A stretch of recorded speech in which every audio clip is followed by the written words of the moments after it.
દેશના પ્રથમ જ્યોતિર્લિંગ સોમનાથ મહાદેવમાં શ્રાવણ માસના ત્રીજા સોમવારે 1.25 લાખ બિલ્વ પૂજા. રક્ષાબંધનની ઉલ્લાસપૂર્વક ઉજવણી થશે. આજે બપોરે 2 થી રાતના 8 સુધી રાખડી બાંધવા માટે શ્રેષ્ઠ મુહૂર્ત. કેન્દ્ર સરકારમાં ઉચ્ચ પદો પર લેટરલ એન્ટ્રીથી ભરતીનો વિપક્ષ દ્વારા વિરોધ. IASનું ખાનગીકરણ અનામત ખતમ કરવાની મોદીની ગેરંટી. રાહુલનો ટોણો. બાંગ્લાદેશના પૂર્વ PM સામે હત્યાઓ સહિતના કુલ 11 કેસ.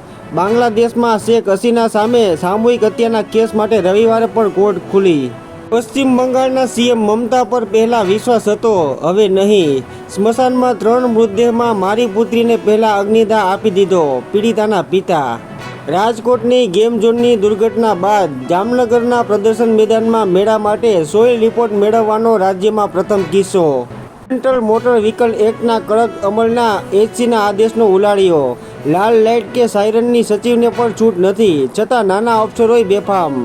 પશ્ચિમ બંગાળમાં જધન્ય કૃત્યને લઈ દેશમાં ઉહાપોહ મચ્યો છે, પણ શાંત સલામત ગુજરાતમાં રોજ 6 મહિલાઓ બળાત્કારનો ભોગ બને છે. સમાચાર મહારાષ્ટ્રના. લાડકી બહેન યોજનામાં ગોટાળો, પુરુષના ખાતામાં પણ પૈસા જમા. ઓડિશામાં વીજળી પડવાની ઘટનાઓમાં કુલ 9ના મોત. તારીખ 21મીથી રાવલપિંડીમાં પાકિસ્તાન અને બાંગ્લાદેશ વચ્ચે પ્રથમ ટેસ્ટ. પાકિસ્તાન 28 વર્ષમાં બીજી વખત માત્ર ફાસ્ટરો સાથે ઘર આંગણે ટેસ્ટ રમવા ઉતરશે. અમેરિકાના ટેક્સાસમાં કાર અકસ્માત, ભારતીય પરિવારના 3 સભ્યો સહિત 5ના મોત.